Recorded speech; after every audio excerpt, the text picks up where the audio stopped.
Ինչից ես վախենում։ Երբ արդեն մի քանի անգամ մահացել ես չկարդացած նամակներիս մեջ, չզգացած ձեռքերում ու գիշերներում, որտեղ միայնակ ես համբուրվել։ Հիմա ինչից ես վախենում, երբ հարություն առարին կարոտած մատների արանքում, ուրիշի մաշկի տակ, կիսատ գրկախառնություններում ու անվեր սպասումների մեջ։ Հիմա երբ հեռու եմ ասա, որ քաղաքը դատարկ է առանց խենթերի, որ երջանկությունը հին խաբկանք է,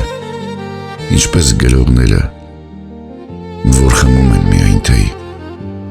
բայց խզբզում